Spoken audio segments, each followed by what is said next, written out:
Hi friends, అందరికీ నమస్కారం. ఈ వీడియో చివరి వరకు చూడండి. స్టోరీ చాలా బావుంటుంది. వీడియోకి ఒక లైక్ కొట్టి షేర్ చేయండి. కొత్తగా చూసేవారు మన ఛానల్ని సబ్స్క్రైబ్ చేసుకుంటారని ఆశిస్తున్నాను. ఆ ఆనందంతో ఇంకొంచెం ఉత్సాహంతో మరిన్ని మంచి వీడియోలు చేయగలను. ఇక స్టోరీలోకి వెళ్దాం. నా పేరు గీత. మా అక్క పేరు స్నేహ. మేము అక్క చెల్లెళ్ళం. మా అక్క వివాహం చేసుకునే సమయానికి నాకు కేవలం 19 సంవత్సరాలే ఉన్నాయి.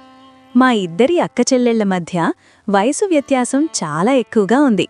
కానీ నాకు మా అక్క అంటే చాలా ఇష్టం. అక్క పెళ్ళప్పుడు ఏడ్చి ఏడ్చి నా పరిస్థితి దారుణంగా తయారైంది. మా అక్క అప్పగింతల సమయంలో బావగారు అతనితో పాటు నన్ను కూర్చోబెట్టుకుని ప్రేమగా నా చెయ్యి పట్టుకుని ఇలా చెప్పడం మొదలుపెట్టాడు. గీత, ఏడవలసిన పనే ఉంది. మరదలు అంటే బావ సగం ఇంటికి ఇల్లాలవుతుంది.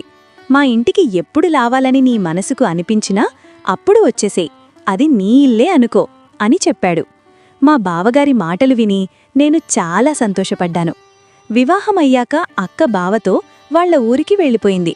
నువ్వు ఎప్పుడైతే మీ అక్క దగ్గరికి వస్తావో అప్పుడు నీకు సిటీ మొత్తం తిప్పి చూపిస్తాను అని బావగారు చెప్పేవారు. అప్పగింతలయ్యాక అక్క వెళ్ళిపోయింది. కాని నా మనసులో మాత్రం ఒక కోరిక రేగింది. ఎప్పుడెప్పుడు నేను అక్కవాళ్ళింటికి వెళ్ళి అక్కడ బాగా ఎంజాయ్ చెయ్యాలి అనుకున్నాను. అక్క పెళ్లి జరిగి 1 సంవత్సరం గడిచింది. కాని నేను వాళ్ల ఊరికి వెళ్లలేకపోయాను. వివాహమై 1 సంవత్సరం తర్వాత అక్క మా ఇంటికి వచ్చింది. మధు బావగారు కూడా తనతో పాటే వచ్చాడు. అతడు చాలా మంచివాడు. పైగా చాలా ప్రేమగా మాట్లాడేవాడు. బావగారు మా ఇంట్లో ఉన్నన్ని రోజులు ప్రతి సమయం నా వెనకే తిరుగుతూ నన్ను ప్రేమగా చూసుకునేవారు. అతడు నాకోసం చాలా గిఫ్ట్లను కూడా తెచ్చాడు. నాకు అన్నా తమ్ముళ్ళు ఎవరూ లేరు. అందుకే నేను అతన్ని నా సోదరుడిగా భావించాను. 1 వారం మాతో గడిపిన తర్వాత మా అక్క తిరిగి తన అత్తారింటికి వెళ్ళిపోయింది. 2 నెలల తర్వాత మళ్లీ అక్కనుంచి ఫోనొచ్చింది. అక్క ప్రెగ్నెంట్ అయ్యాను అని చెప్పింది. ఈ వార్త విని నేను, అమ్మ మరియు నాన్నగారు చాలా సంతోషించాం. చాలా రోజుల తర్వాత మా ఇంట్లో ఒక సంతోషకరమైన వార్త వచ్చింది. కాని అక్క మాత్రం చాలా కంగారుగా ఉంది. ఎందుకంటే ఊరుకాని ఊర్లో ఇటువంటి పరిస్థితుల్లో నేనొక్కదాన్నే ఇక్కడ ఉండలేను. ఎందుకంటే నాకు చాలా ఎక్కువగా వాంతులవుతున్నాయి. అలాగే కళ్ళు కూడా తిరుగుతున్నాయి. డాక్టర్ కూడా నన్ను రెస్ట్ తీసుకోమని చెప్పాడు అని చెప్పింది అక్క. ఇది విని అమ్మ కూడా చాలా కంగారు పడిపోయింది. అమ్మ అక్కను చాలా ప్రేమించేది. ఒక్క మాటలో చెప్పాలంటే తనకోసమే జీవించేది. అందుకని అమ్మ తనని మా ఇంటికొచ్చి ఉండమని చెప్పింది. కాని మధు మాత్రం నన్ను విడిచి ఉండడానికి సిద్ధంగా లేడు అని అక్క చెప్పింది. అలాగే దూరపు ప్రయాణాలు చేయకూడదని డాక్టర్ కూడా చెప్పాడు. ఒకవేళ అక్క ఇక్కడికొచ్చేస్తే మధుబావకు మరియు ఆయన తండ్రికి చాలా ఇబ్బందవుతుంది. నిజానికిది 2-3 నెలల విషయం కాదు. ఇప్పుడైతే ఇంకా 9 నెలలు మిగిలి ఉన్నాయి. అక్క మాటలు విన్న అమ్మ, తల్లి, నువ్వు చింతించకు, గీతను నేను నీ దగ్గరికి పంపిస్తాను. నీ చెల్లెలు రావటం నీ మనసుకు చాలా సంతోషం కలుగుతుంది. అలాగే ఇంటి పనుల్లో కూడా నీకు ఎంతో కొంత సహాయం చేస్తుంది అని చెప్పింది. అమ్మ మాటలు విని అక్క చాలా సంతోషించింది. అమ్మ, గీతను ఒక్కదాన్నే పంపించకు, నేను మధుతో మాట్లాడి అతన్ని పంపిస్తాను. గీతను తీసుకుని వెళ్లడానికి వస్తాడు అని అక్క చెప్పింది. నేను ఎప్పట్నుంచో ఈ అవకాశం కోసం ఎదురుచూస్తూ ఉన్నాను. అలాగే ఎన్నోసార్లు ఆ దేవుడిక్కూడా ప్రార్థించాను. అందుకే నేను వెంటనే చాలా సంతోషంగా నా సామాన్లన్నీ ప్యాక్ చేసుకున్నాను. నేను పిన్నిని అవ్వబోతున్నాను అన్న సంతోషం చాలా బావుంది. 3 రోజుల తర్వాత బావగారు నన్ను తీసుకుని వెళ్లడానికి వచ్చారు. ఆ తర్వాత నేను బావగారితో కలిసి మా అక్క ఉంటున్న ఊరికి వచ్చేశాను. అక్క అత్తారింట్లో అక్కతో పాటు తన మామగారు మరియు బావగారు మాత్రమే ఉన్నారు. అందుకే నేనిక్కడ ఉండటానికి ఎటువంటి ఇబ్బందులు పడలేదు, కంగారు పడలేదు. నన్ను చూసి మా అక్క చాలా సంతోషించింది. తను ముందుగానే నాకోసం నాకిష్టమైన వంటలు చేసి ఉంచింది. మా అక్క గదికి ఎదురుగా ఉన్న గదిలో నన్ను ఉండమని చెప్పారు. నేను మా అక్క మావగారికి నమస్కారం పెట్టేందుకు అతని గదిలోకి వెళ్లాను. నాకెందుకో అతడు కాస్త విచిత్రంగా కనిపించాడు. అతడు అనారోగ్యంతో మంచం మీద పడుకుని ఉన్నాడు. నన్ను చూసి అతడు విచిత్రంగా వాట్లాడ్డం మొదలుపెట్టాడు. అదంతా నా అవగాహనకు మించి ఉన్నాయి. మా అక్క నా చేయి పట్టుకుని నన్ను గదిలో నుండి బయటికి తీసుకుని వెళ్ళింది. ఆ తర్వాత ఇలా చెప్పడం మొదలుపెట్టింది. తన మావగారు చాలా సంవత్సరాల నుంచి అనారోగ్యంతో ఉన్నాడు. అందుకే అతడు అర్థంపర్థం లేని మాటలు మాట్లాడుతూ ఉంటాడు. ఇక ముందు ఎప్పుడూ అతని గదిలోకి వెళ్లాల్సిన అవసరం లేదు అని చెప్పింది. మా అక్క మావగారు వాళ్ల పెళ్లికి కూడా రాలేదు. మధుబావ సంబంధం మాకు మా నాన్న స్నేహితుడు చెప్పాడు. నేను మొదటిసారిగా మా అక్క మావగారిని కలిశాను. అతన్ని కలిసినప్పుడు అతన్ని చూసి నిజంగానే చాలా భయపడ్డాను. నేనక్కింటికి వచ్చి 3 రోజులు గడిచింది. మళ్ళీ నేను అక్కవాళ్ల మామగారి గదిలోకి వెళ్లనేలేదు. బావగారు నన్ను చాలా జాగ్రత్తగా చూసుకునేవారు. అక్క ఆరోగ్యం సరిగ్గా లేకపోవడం వల్ల తనెప్పుడూ మంచంమీద పడుకునే ఉండేది. నేనే మొత్తం ఇంటిని చూసుకునేదాన్ని. కాని ఒకరోజు నాకు రోమాలు నిక్కబొడుచుకునే సంఘటన జరిగింది. అందరూ భోజనం తినడం అయ్యాక నేను వంటగదిని శుభ్రం చేసి నా గదికి వచ్చేశాను. నేను స్నానం చేసి పడుకోవాలని అనుకున్నాను. ఆ రోజు వేడి చాలా ఎక్కువగా ఉంది. అందుకే నాకు చెమటలు పట్టేశాయి. నేను స్నానం చేయడానికి నా గదిలోని బాత్రూంలోకి వెళ్లాను. కొంతసేపటికి ఎవరో నన్ను చూస్తున్నారు అని నాకు అనిపించింది. మొదట నేను మా అక్క అనుకున్నాను. కాని నా చూపు గోడమీద పడగానే నాకు స్పృహ కోల్పోయినంత పనయింది. నేనక్కడ ఒక వ్యక్తి నీడను చూశాను. ఎవరో దాగి ఉండి నన్ను చూస్తున్నారని నాకర్థమైంది. అందుకే నేను స్నానం చేయకుండా పరిగెత్తుకుంటూ గదిలో నుండి బయటకు వచ్చి మా అక్క గదిలోకి వెళ్లాను. అక్కడ మా అక్క మరియు బావ ప్రశాంతంగా కూర్చొని మాట్లాడుకుంటున్నారు.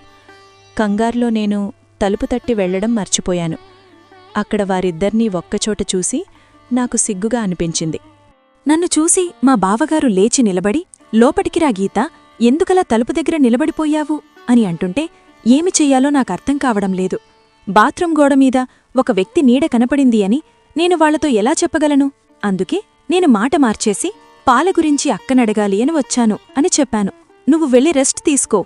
ఏదైనా పని మిగిలి ఉంటే అది మధుతో నేను చెప్పి చేయిస్తాను" అని అక్క చెప్పింది. నేను తిరిగి గదిలోకి వెళుతున్నప్పుడు నా చూపు మా అక్క మామగారి మీద పడింది. ఆయనప్పుడే బయటనుంచి తన గదిలోకి వస్తున్నాడు. అతని ప్రవర్తన చాలా వింతగా ఉంది. అతను నన్ను చూస్తూ, "నువ్వు చాలా అందంగా ఉన్నావు. చూడ్డానికి అమాయకురాల్లా కనిపిస్తున్నావు. నువ్వు చాలా జాగ్రత్తగా ఉండాలి. కళ్ళు మూసుకొని గుడ్డిగా ఎవర్నీ నమ్మద్దు" అని చెప్తూ లోపలికి వెళ్ళిపోయాడు. అతని మాటలు విని నాకు కోపం వచ్చింది. అతను నాతో ఈ విధంగా మాట్లాడతాడని నేనసలు ఊహించలేదు. నేను కంగారు పడిపోయి వెంటనే నా గదిలోకి వెళ్లాను. రాత్రంతా ఇదంతా ఆలోచిస్తూ గడిపాను. అక్కేమో వాళ్ల మామగారు అనారోగ్యంతో ఉన్నారని చెప్పింది. అతడు గదిలోనుంచి బయటికి రాడు అని కూడా చెప్పింది. అయితే ఇంత రాత్రిపూట అతడు బయట ఏం చేస్తున్నాడు? నాకు ఈ మాటలే చాలా వింతగా అనిపిస్తున్నాయి. నాకు చాలా విచిత్రంగా అనిపిస్తుంది. గోడమీద కనపడిన ఆ నీడ నిజమేనా, లేక నా భ్రమణా? అది అక్కవల్ల మావయ్య అయితే కాదు కదా? ఈ ప్రశ్నలు నన్ను ఆందోళనకు గురిచేశాయి. రాత్రంతా ఈ ఆలోచనలతో మేలుకొనే ఉన్నాను. మరుసటి రోజు ఉదయం బావగారు ఆఫీస్కి వెళ్లేటప్పుడు ఇలా చెప్పడం మొదలుపెట్టారు. "గీతా, సాయంత్రం నేను త్వరగా వస్తాను. నీకు షాపింగ్ చేయడానికి డీమార్ట్కు తీసుకెళ్తాను. నువ్వు సాయంత్రం రెడీగా ఉండు" అని సడన్గా నా బుగ్గగిల్లి ఆఫీస్కి వెళ్ళిపోయారు. అతడివైపు చూసి నేను ఆశ్చర్యపోయాను. అక్క కూడా బావ వెనకాలే నిలబడి ఉంది. "గీతా, మధు నిన్ను చాలా జాగ్రత్తగా చూసుకుంటున్నాడు. నువ్వు కూడా అతన్ని జాగ్రత్తగా చూసుకోడానికి ప్రయత్నించు. ఎందుకంటే ఈ మధ్య నేను అతన్ని సరిగ్గా చూసుకోలేకపోతున్నాను" అంది. అక్క మాటలు విని నేను, "అక్క, నువ్వు దేనికి దిగులు చెందొద్దు. నేను మధు బావను చాలా జాగ్రత్తగా చూసుకుంటాను" అని చెప్పాను. సాయంత్రం నేను బాగా రెడీ అయ్యాను. మధు బావ నన్ను షాపింగ్ కోసం తీసుకుని వెళ్లారు. ఆయన అక్క కంటే ఎక్కువగా నాకోసమే ఎక్కువ షాపింగ్ చేశాడు. ఈ సంతోషం నాకు ఎక్కువ కాలం నిలవలేదు. ఒకరోజు రాత్రి కరెంటు పోయింది. అప్పుడు ఎవరో నన్ను బలంగా నెట్టారు. నేను చాలా భయపడిపోయాను. హఠాత్తుగా జరిగిన ఈ పరిమాణాన్ని నేను ఊహించలేదు. కాని చీకటిగా ఉండడం వల్ల నాకు ఏమీ కనపడడం లేదు. గోడను ఆసరగా చేసుకుని నేను అక్క గదిలోకి వెళ్లాను. అక్కను పిలిచాను. అక్క జవాబిస్తూ, "గీతా, నువ్వేం భయపడద్దు. మధు ఇప్పుడే లైట్ సెట్ చేయడానికి వెళ్లాడు. అప్పుడప్పుడు ఇలా జరుగుతూనే ఉంటుంది. ఆయన వెంటనే లైట్ సెట్ చేస్తారు" అంటూ అక్క తన మొబైల్ టార్చ్ని వెలిగించింది. నా దగ్గర మొబైల్ కూడా లేదు. నేనక్క దగ్గర కూర్చొని భయంతో ఏడ్చేశాను. "నువ్వేమైనా పిచ్చిదానివా? కరెంటు పోయి చీకటి పడితే భయపడి ఏడుస్తారా? ఇంత భయపడితే మరి నువ్వు నన్నెలా చూసుకోగలవు?" అంది. "విషయం అది కాదక్కా. నా గదిలో ఎవరో ఉన్నారు, నన్ను తోశారు, అందుకే భయం వేసి ఏడ్చేశాను అని చెప్పాను. అది విని అక్క గట్టిగా నవ్వసాగింది. నా భర్త నాతోనే ఉన్నాడు, మామగారు కరెంటు పోతే గదిలో నుంచి బయటికి రారు, ఇలాంటి పరిస్థితిలో ఎవరొచ్చి నిన్ను నెట్టుతారు? ఇంత చిన్న విషయానికి నువ్వు భయపడుతున్నావా అని నన్ను ఎగతాళి చేసింది. నా గదిలో ఎవరో ఉన్నారని అక్కను ఎలా నమ్మించాలో నాకస్సలు అర్థం కావడంలేదు. ఎవరై ఉంటారు? ఈ విషయం నాకస్సలు అర్థం కావడంలేదు. బావగారు అక్కతో పాటు ఉంటే మరి నాతో పాటు గదిలో ఉందెవరు? నా మనసులో ఉన్నట్టుండి మామగారిపై ఆలోచనొచ్చింది. కొంపతీసి మామయ్యగారేమైనా వచ్చుంటారా అని లైట్ సెట్ చేసి బావగారు గదిలోకొచ్చారు. నన్ను చూసి, నేను ముందుగానే చెప్పానా తను చీకట్లో భయపడుతుందని, అందుకే నిన్ను తన దగ్గరికి వెళ్లమన్నాను అని బావగారన్నారు. అక్క బావగారితో, చాలా చీకటిగా ఉంది కదండి, ఒకవేళ నేను పడిపోతే ఎలా? అసలు నేను ఊహించలేదు ఇదింత భయపడి ఏడుస్తుందని అని అనగానే నేనిద్దరితో, మీరిద్దరేమీ ఆందోళన చెందొద్దండి, నేనిప్పుడు బాగానే ఉన్నాను, నా గదికి వెళ్ళి పడుకుంటాను, నేనక్కను ఎక్కువ ఇబ్బంది పెట్టదలుచుకోలేదు, అంతేకాకుండా డాక్టర్ గారు అక్క ఎక్కువగా టెన్షన్ పడకూడదు అని చెప్పారు అని నేను భయపడుతూ నా గదిలోకొచ్చేశాను. తలుపు లాక్ చేసుకుని మంచంపై పడుకున్నాను. ఎంతసేపటికి నాకు నిద్ర పట్టడం లేదు. ఏదో ఒక కారణం చెప్పి ఇంటికి వెళ్ళిపోదామనుకుంటున్నాను. ఏది ఏమైనా ఇప్పుడు జరిగింది ఏది కూడా నా ఊహకైతే అంతు చిక్కడం లేదు. ఎవరో నన్ను అనుసరిస్తున్నట్లు అనిపిస్తుంది. మరుసటి రోజు బావగారు ఏదో పని ఉందని మధ్యాహ్నం ఇంటికి వచ్చేశారు. ఆ సమయంలో అక్క టాబ్లెట్లు వేసుకుని తన గదిలో గాఢంగా నిద్రపోతుంది. నేను కిచెన్లో వంటపనిలో నిమగ్నమై ఉన్నాను. మధుబావ కిచెన్లోకి వచ్చేసి నా చేతిని గట్టిగా పట్టుకుని లాగుతున్నాడు. ఆయన ఇలా చేస్తారని నేనసలు ఊహించలేదు. నేనాయన నుంచి తప్పించుకోవడానికి ప్రయత్నించాను. నాకు నోటినుంచి మాట రావట్లేదు. నా అరుపు గొంతులోనే ఆగిపోయింది. కాని బావ నన్ను వదలడానికి బదులుగా ఇంకా గట్టిగా పట్టుకున్నాడు. నువ్వు చాలా అందంగా ఉన్నావు, నేనుంచి నా చూపు తిప్పుకోలేకపోతున్నాను అని నా ఒళ్లంతా తడుముతూ ఉన్నాడు. చాలా కష్టం మీద నేనాయన నుంచి తప్పించుకొని కిచెన్లో నుండి బయటికి పరిగెత్తబోయాను. అప్పుడే బావ చెప్పిన మాట విని నా నెత్తిమీద పిడుగుపడిగినట్టయింది. మొన్న బాత్రూంలో నిన్ను భయపెట్టింది నేనే, నా మొబైల్లో నీ వీడియో ఉంది అన్నారు. ఈ మాట విని నాకు ఊపిరాగిపోయినంత పనయ్యింది. ఆయన ఇంతటి నీచానికి దిగజాడుతారని నేనస్సలు ఊహించలేదు. నేను ఏడుస్తూ ఆయన వైపు చూశాను. నేను నీతో ప్రేమగా మాట్లాడాలి అనుకుంటున్నాను అంటూ నా వైపు అడుగులు వేశారు. నేను పరిగెడుతూ నా గదిలోకి వెళ్ళి తలుపు వేసేసి లాక్ చేసేశాను. భయంతో వణికిపోతున్నాను.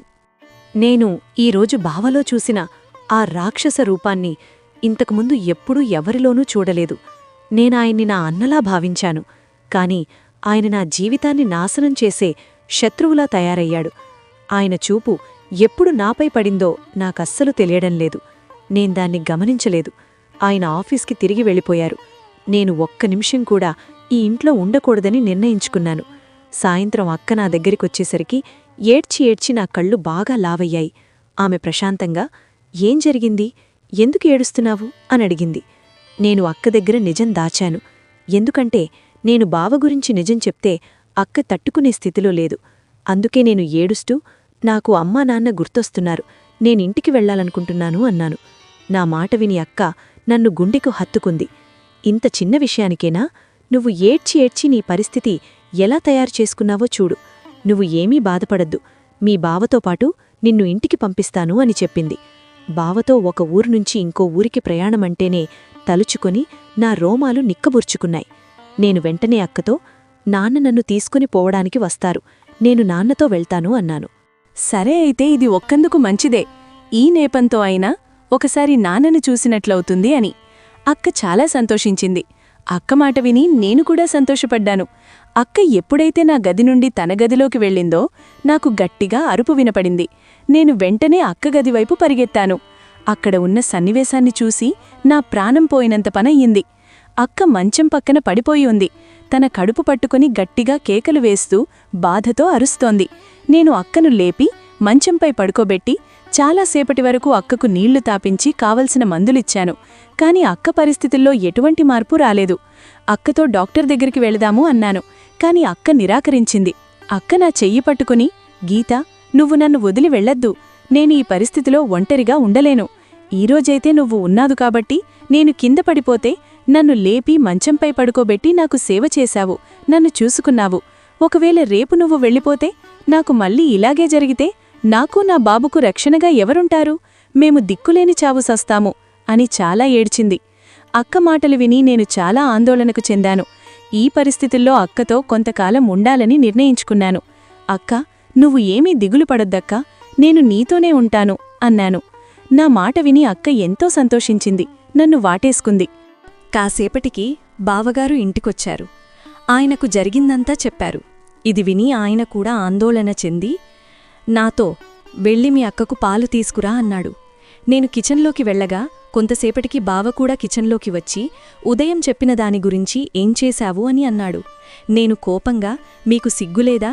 మీ భార్య ఈ పరిస్థితిలో ఉంటే మీరు మీ మరదలతో ఇలాంటి చిల్లరి పనులు చేస్తారా అని గట్టిగా అరిచాను. ఆయన నేను చెప్పేది ఏమీ పట్టించుకోకుండా నా చేతిని మళ్లీ గట్టిగా పట్టుకున్నాడు. నేను గట్టిగా కేకలు వేయడం మొదలుపెట్టాను. అక్క కిచెన్లోకి వచ్చింది. నేను అక్క ఆరోగ్య పరిస్థితి గురించి ఏమీ ఆలోచించకుండా బావ గురించి అంతా ఆమెకు చెప్పేశాను. అక్క ఒకచూపు నావైపు చూసి ఆ తర్వాత బావను ఒకచూపు చూసింది. ఆ తర్వాత అక్క బావతో చెప్పిన మాట విని నా నెట్టిమీద పిడుగుపడినట్టు అయింది. నువ్వు ఎలాంటి మగాడివి? ఒక 19ఏళ్ల అమ్మాయిని అదుపు చేయలేకపోయావా? అది ఒక వారం నుంచి నిన్ను ఆటాడిస్తోంది, కాని నువ్వు ఇప్పటివరకు ఏం చేయలేకపోయావు. అక్క మాటలు విని నా గుండె పగిలిపోయింది. అసలు ఏం జరుగుతోందో నాకర్థం కావటంలేదు. అక్కా, నువ్వు ఏం మాట్లాడుతున్నావే అని అడిగితే అక్క ముఖంపై ఒక విచిత్రమైన చిరునవ్వు వచ్చింది. ఆమె నా చెయ్యి పట్టుకుని బలవంతంగా లాక్కుంటూ ఆమె గదిలోకి తీసుకెళ్ళింది. నేను ఆశ్చర్యంగా అక్కను చూస్తూ ఉండిపోయాను. అక్క నన్ను తన పక్కన కూర్చోబెట్టుకుని నా తలపై చెయ్యి వేసి, నా మాటను జాగ్రత్తగా విను. నాకు మీ బావ గురించి బాగా తెలుసు. ఆయన నేనుంచి ఏమి కోరుకుంటున్నాడో అది తీసుకొని తీరుతాడు. అక్క మాటలు విని నేను కోపంగా లేచి నిలబడ్డాను. నువ్వేం మాట్లాడుతున్నావక్కా? నీ భర్త ఏం చెయ్యాలనుకుంటున్నాడో? అతను నన్ను వాడుకోవాలనుకుంటున్నాడు. నువ్వెలా ఇలాంటి వ్యక్తితో జీవితాన్ని పంచుకుంటున్నావ్? నువ్వు గర్భవతి అయినప్పటికీ నీ చెల్లెలపై చెడుబుద్ధితో ఉన్నాడు. అలాంటివాడు నీకూ నీ బిడ్డకు ఎలాంటి సుఖమిస్తాడు? నా మాట వినక్కా, అతను నీ నుంచి ఏమైతే కోరుకుంటున్నాడో అది చెయ్యాల్సిందే. ఎందుకంటే నేను జీవితంలో తల్లి కాలేను అని చెప్పింది. నీకేమైనా పిచ్చా? ఏం మాట్లాడుతున్నావో తెలుస్తోందా? నీ కడుపులో బిడ్డ ఉంది, కాని నీ భర్త తండ్రి కాలేడు అంటున్నావు. నువ్వొక ఆడదానివేనా?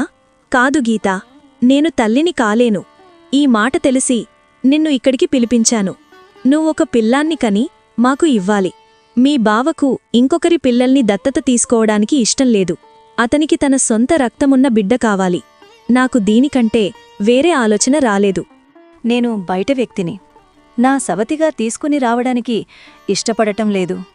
అందుకే నేను ఈ పనికోసం నిన్ను త్యాగం చేయడానికి సిద్ధపడ్డాను.